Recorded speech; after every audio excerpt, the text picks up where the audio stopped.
आज बेटा हम लोग लिखना शुरू करेंगे बायोटेक्नोलॉजी और उसके एप्लीकेशन के बारे में। ठीक है, बायोटेक्नोलॉजी और उसके एप्लीकेशन के बारे में मैंने आपको समझाया था, आपको याद होगा।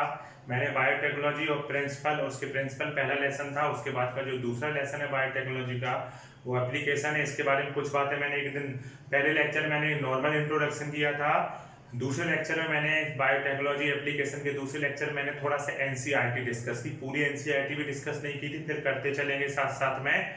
आज थोड़ा सा हम लोग लिखेंगे, उनके बारे में जानेंगे, कुछ चीजें हम लोग लिखते भी चलते हैं। सबसे पहले बायोटेक्नोलॉजी एंड इट्स एप्लीकेशन जो लेसन है, देखो बायोटेक्नोलॉजी में मेनली हम लोग क्या मैंने लिखा है, recombinant DNA technology and gene transfer technology.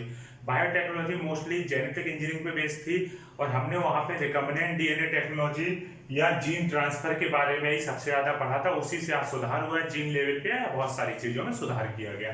फिलहाल एप्लीकेशन देखा जाए तो एप्लीकेशन बायोटेक्नोलॉजी की एप्लीकेशन आज मैक्सिमम फील्ड में है, बहुत सारी फील्ड में, सेवरल फील्ड है इसकी, तो मैंने लिखा है सेवरल फील्ड। अब जैसे ग्रीन बायोटेक्नोलॉजी, वैसे भी खेत हरे भरे होते हैं, तो ग्रीन बायोटेक्नोलॉजी किसके लिए है, देखा जाए एग्रीकल्चरल साइंस के लिए ग्रीन बायोटेक्नोलॉजी है। उसके बाद है रेड बायोटेक्नोलॉजी। रेड बायोटेक्नोलॉजी जो होती है वो आपका मेडिसिन से रिलेटेड होती है, मेडिसिनल साइंस से रिलेटेड है। सिंपल सी बात है, इसको भी नाम भगवान मतलब कि साइंटिस्ट ने, मैं भगवान बोलता हूँ हर जगह, भगवान ने ऐसा किया, भगवान ने नहीं, नॉर्मली देखा जाए रेड बायोटेक्नोलॉजी टर्म साइंटिस्ट ने इसलिए भी दिया होगा कि मेडिसिन लेने तो बेचारा बीमार होता है, तो बीमारी होना तो एक खराब चीज है ना, तो रेड खराब चीज के लिए रिप्रेजेंट करता है, तो कहीं ना कहीं रेड बहुत मेडिसिनल साइंस को हो गया। उसके बाद देखा जाए ब्लू कलर, ब्लू आप देखते हो कि समुद्र के पानी को देखो ब्लू नजर आता है, नदियों के पानी की देखो जहाँ गहराई होती है पानी ब्लू, तो पानी ब्लू कलर का नजर आता है, इसलिए मैराइन साइंस के लिए, पानी से रिलेटेड साइंस के लिए ब्लू कल्चर बोलते हैं। उसके अलावा व्हाइट और ग्रे इंडस्ट्रियल साइंस के लिए होता है, जैसे मैंने कहा व्हाइट रिवोल्यूशन आपका दूध की क्रांति के लिए भी बोलते हैं। सिंपल सी बात है, इंडस्ट्री लेवल पे किया। सीबी क्यूरी आपको मैंने बताया था, सीबी क्यूरियर जो अमूल दूध प्रोडक्शन होता है, इसको सबसे पहले उन्होंने स्टेबल किया था, तो व्हाइट रिवोल्यूशन का उनको जनक भी बोलते थे, फादर भी बोलते थे। फिलहाल ये बातें मैंने डिस्कस की। इसके बाद अब हम लोग एक एक चीजें पढ़ते चलेंगे। एप्लीकेशन ऑफ, आज सिंपल सी बात है, एप्लीकेशन का फायदा क्या है, चाहे मेडिसिन के, आज मेडिसिन बनाई जा रही है बायोटेक्नोलॉजी के द्वारा, आज खेती में इतना सुधार किया गया, ये सारी चीजें बायोटेक्नोलॉजी से संबंधित है। डिजीज पे कंट्रोल किया गया। आपको मालूम होगा, शायद मैंने एक बार बोला था कि पॉपुलेशन बढ़ने का सबसे मेन कारण तो बहुत सारे हैं, सबसे मेन कारण क्या है, डिजीज पे कंट्रोल करने से। पहले भी लोगों के बहुत सारे बच्चे होते थे, आज भी आज अगर होते हैं तो पॉपुलेशन बढ़ती, आज उतने नहीं होते, फिर भी पॉपुलेशन बहुत बढ़ रही है। उसका कारण क्या है, डिजीज पे कंट्रोल कर लेना, कोई चीज यहाँ पे है। तो बायोटेक्नोलॉजी आई ना, बायोटेक्नोलॉजी में के द्वारा बहुत सारी रिसर्च हुई, बहुत सारे सुधार हुए, उन्हीं चीजों का आज फायदा मिला। फिलहाल मैंने कहा एप्लीकेशन ऑफ एग्रीकल्चर, एनसीईआरटी बोलती है कि टाइप ऑफ एग्रीकल्चर का तीन प्रकार देखे गए, तीन टाइप का देखा, एक एग्रोकेमिकल बेस्ड एग्रीकल्चर, दूसरा ऑर्गेनिक एग्रीकल्चर और तीसरा है जेनेटिकली इंजीनियरिंग क्रॉप बेस्ड। सबसे ज्यादा हम लोग पढ़ेंगे थर्ड वाला। फिलहाल तीनों के बारे में जानते हैं। एग्रोकेमिकल, आज देखते हो किसानी, जैसे आप सब लोग हैं, आपको मालूम है इंडिया अपना किसान प्रधान देश है, किसान सबसे ज्यादा है। सिंपल सी बात है, आप सब लोग इतने सारे स्टूडेंट हैं, मोस्टली स्टूडेंट भी किसान फैमिली से बिलोंग करते हैं। हर बंदा कहीं ना कहीं देखा जाए, आप देखते हो कि आप अपने गार्जियंस का संघर्ष देखते हो, गार्जियंस किस तरीके से मेहनत कर रहा है। आपने देखा हो, कभी कहते बारिश बहुत ज्यादा हो गई, कभी कह रहे बारिश कम हो गई, कभी कहते कीड़े लग गए फसल में। इस साल तो फेमस एक टिड्डी दल और आ गया था। तो कहीं ना कहीं देखा जाए ऐसी सारी चीजें, किसान परेशान रहता है। किसान करे तो क्या करे, सिंपल सी बात है, इंसेक्ट लग जाते हैं। मटर अटर की फसल होती है, इसमें देखा जाता है बहुत ज्यादा कीड़े। कभी कभी देखा गया बारिश हो गई, थोड़ा ठंडा माहौल हुआ, पता चला कीड़े बहुत ज्यादा, इल्ली बोलते हैं इस तरीके से कीड़े को, देखा इस तरीके से बहुत सारे फसल को चौपट ही कर दिए। तो किसान इनको खत्म करने के लिए क्या है अपना, मैंने क्या लगा एग्रोकेमिकल, मतलब इसमें पेस्टिसाइड वगैरह डालता था, जिससे कि खेती में सिंपल सी बात है कीड़े ना लगे और उनकी फसल अच्छी उत्पादन हो।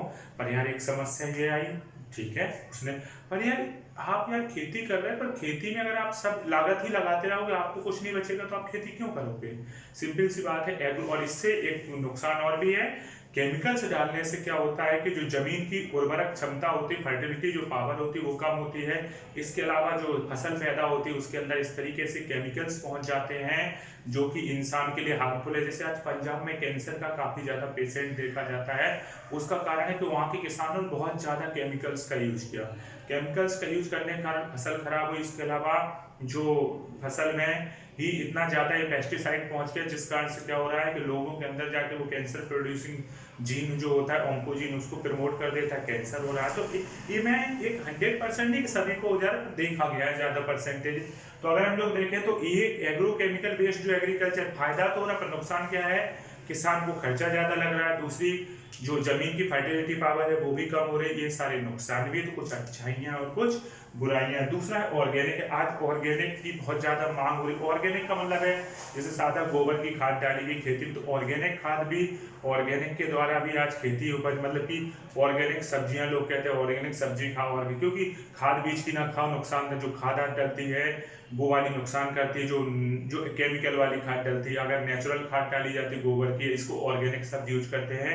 ये सारी चीजें अगर डाली जा रही हैं तो फसल अच्छी भी हो रही है, और इससे जो चीजें हमें मिल रही हैं, जो भी प्रोडक्शन हो रहा है वो चीज हम खा रहे हैं, तो हम लोग भी ज्यादा अच्छे रहते हैं। तो इस पे भी वो चल रहा है, पर प्रोडक्शन भी हमें क्या करना है, हमें बढ़ती हुई पॉपुलेशन एक बहुत बड़ी समस्या है, तो दोनों चीजें होना चाहिए। एक तो खर्चा कम लगे और प्रोडक्शन ज्यादा हो। इसके अलावा अब देखा गया कि समस्याएं क्या आ रही थी, कभी कीड़े खा रहे, कभी खर्चा भी ज्यादा, और क्या क्या करे किसान। तो साइंटिस्ट ने इस पर रिसर्च किया, और एक और आई genetic engineering, crop based technique.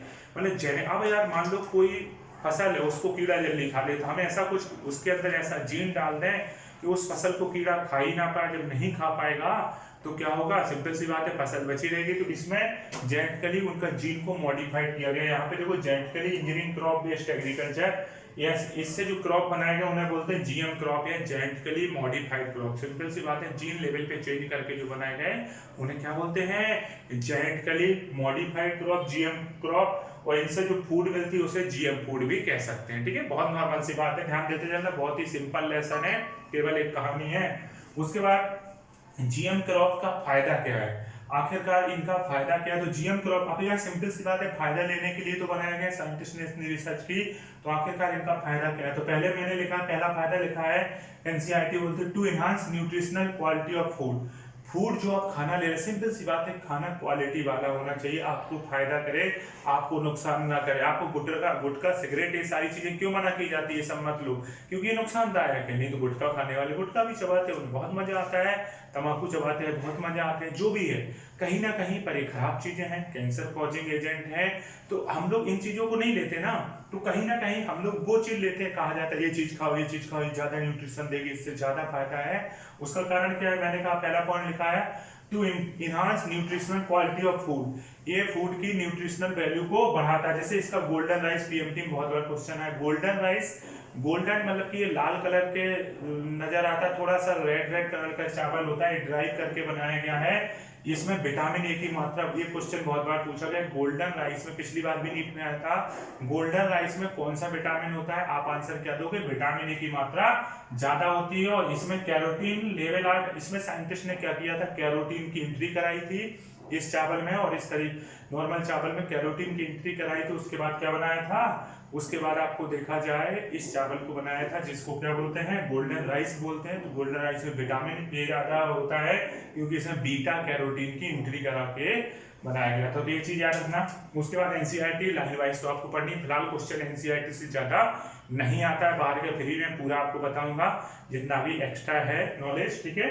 जितनी भी जरूरत पड़ सकती है। वैसे मैं कुछ एक्स्ट्रा बताऊंगा, पर नॉर्मली आपको एनसीईआरटी बेस्ड चलना है, तो एनसीईआरटी में आपको क्लियर कराऊंगा ही। उसके बाद दूसरा point, to develop resistance against abiotic stress. जैसे हम लोग बहुत सारी खेती करते हैं, जैसे मैं अभी प्रेजेंट का बरसात का सीजन चल रहा है, मैं तिल की फसल की बात कर लेता हूँ। आपके एरिया में भी तिल होता है, मेरे एरिया में तिल वो जिससे लड्डू बनाए जाते हैं। तिल के बारे में मेरी किसानों से बात हुई, मैं भी किसान फैमिली से बिलोंग करता हूँ, यहाँ और लोगों से भी बात हुई। तो तिल के बारे में मैंने देखा है, ना तो वो ज्यादा तेज बारिश में रह सकती है, ना ही बहुत कम बारिश सूखा पड़ जाए उसमें रह सकती है। मतलब उसको बहुत हल्का हल्का पानी चाहिए, खेतों में ज्यादा पानी भर जाएगा तब भी मौजे, मतलब अजीब सी सेंसिटिव फसल होती है। तो अगर इसमें हम ऐसा कोई जीन डाल दें कि फसल भी अच्छी हो, दाना भी अच्छा हो, और दूसरी चीज है कि ज्यादा बारिश भी हो जाए तो भी खत्म ना हो, बारिश एकदम कम हो तब भी वो खत्म ना हो तब भी हो जाए, तो किसान को कितना फायदा हो जाएगा। सिंपल सी बात है ना। तो यहाँ पे जो जीएम क्रॉप बनाए गए, जेनेटिकली मॉडिफाइड क्रॉप बनाए, एक तो उनके अंदर क्वालिटी बढ़ा दी गई खाने की, फूड की, जैसे अभी हमने गोल्डन राइस की बात की। दूसरी बात, उनके अंदर रेजिस्टेंस पावर, उनके अंदर प्रतिरोधक क्षमता बढ़ा दी गई। वो ज्यादा सर्दी में, बहुत सारे प्लांट सर्दी में मर जाते हैं, ज्यादा सर्दी में भी वो जिंदा रह सके, सूखे में भी, जमीन में साल्ट ज्यादा हो तब भी, सैलिनिटी ज्यादा हो तब भी जिंदा रहे, गर्मी ज्यादा पड़ रही हो तब भी जिंदा रह सके। तो ये फिर मैंने इसका एक एग्जाम्पल लिखाया है, ये एग्जाम्पल एनसीईआरटी में तो नहीं दिया होगा, फिर भी मैं बता दूं। साल्ट रेजिस्टेंस ट्रांसजेनिक टोमेटो, ये टोमेटो की वैरायटी होती है जो साल्ट के प्रति रेजिस्टेंस होती है। मैंने लिखा in this plant A gene was incited which a highly एक्सप्रेड sodium potassium NAK pump anti-protein pump which accumulate all the additional iron in vacuole and finally release them out। उन्होंने कहा कि अगर साल्ट की मात्रा ज्यादा हो रही है तो सोडियम पोटेशियम पंप को इस तरीके से वर्क कराता है, आयंस की मात्रा को मेंटेन रखा जाता है और साल्टी एरिया में टमाटर आराम से पैदा हो जा रहे हैं। तो इस तरीके से, पर ये एग्जाम्पल नहीं आएगा, आप पूछा जाएगा केवल एनसीईआरटी बेस की रेजिस्टेंस पावर बढ़ा दी जाती है, इतना लिख लो। फिर इसके आगे का मैं लिखता हूँ।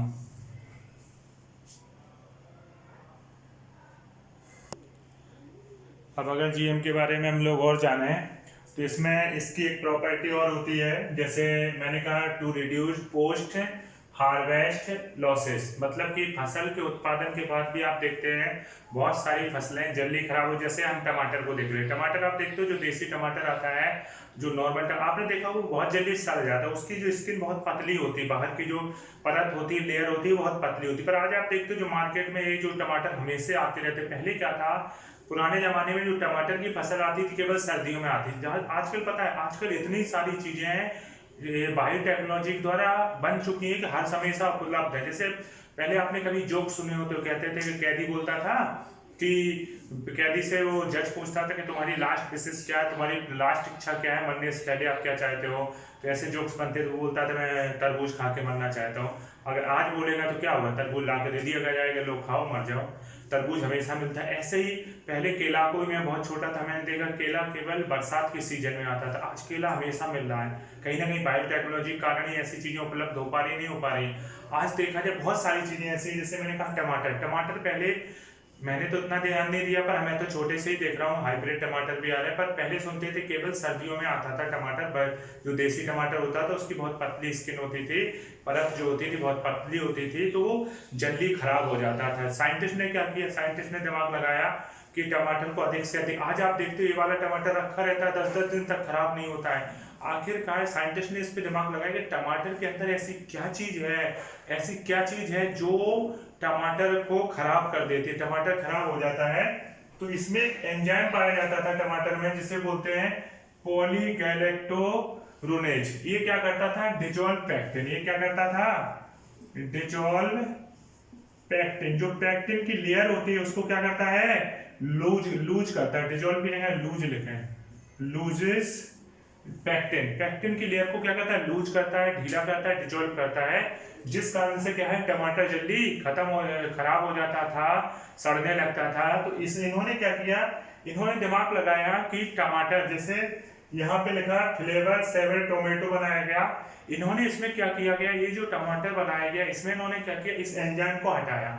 इस एंजाइम को हटाने से पैक्टिन की जो लेयर थी वो जल्दी डिजोल्व नहीं होती है, टमाटर ज्यादा टाइम तक सुरक्षित रहता है और टेस्टी रहता है। तो इस तरीके से टमाटर की वैरायटी याद रखना, फ्लेवर सेवन टमाटो, जिसमें से इस एंजाइम को हटाकर क्या किया गया, उसको जल्दी पकने से या ज्यादा जल्दी खराब होने से रोका गया। तो ये आपका हो गया। मैंने क्या लिखा है, have long shelf life due to delayed ripening. इसमें ज्यादा लंबे टाइम बाद ही पकता है, इसलिए इसमें क्या होता है, जल्दी नहीं सड़ता है। In this gene of polygalacturonase enzyme is silence by, तो इस एंजाइम को साइलेंट कर दिया जाता है, निकाला नहीं जाता, मैंने क्या किया जाता है, साइलेंट कर दिया जाता है, जिससे पैक्टिन को डिजोल्व नहीं करता, लूज नहीं करता और टमाटर कड़ा बना रहता है, अच्छा बना रहता है। उसके बाद मैंने कहा कि जीएम क्रॉप की और खूबी क्या होती है, जीएम क्रॉप की खूबी तो ये हो गई। दूसरा है इसमें develop herbicide resistance in crop plant. इनमें हर्बिसाइड के प्रति रेजिस्टेंस होती है। हर्बिसाइड रेजिस्टेंस ट्रांसजेनिक टोबैको सबसे पहले बनाई गई। ये इसके लिए सल्फोनेलिडिया ये सारे क्वेश्चन नहीं आते, मैं हमेशा रिपीट कर रहा हूँ, केवल एनसीईआरटी बेस्ड चलना है और मैं बताने में पूरा बता रहा हूँ जिससे आपका एक माइंड मेकअप है। उसके बाद जीएम प्लांट्स की खूबी और क्या है, प्रोड्यूस फार्मास्यूटिकल्स कंपाउंड, आपका औषधि के रूप में, आपका देखा जाए इनको औषधि के रूप में भी प्रयोग किया जाता है। जैसे मैंने यहाँ पे लिखा hirudin gene was inserted in Brassica napus. Brassica से आपको सरसों की याद आती है, होता क्या है और सरसों से तेल निकाला जाता, होता क्या है कि आपने जौं के बारे में सुना होगा, लीच के बारे में सुना होगा।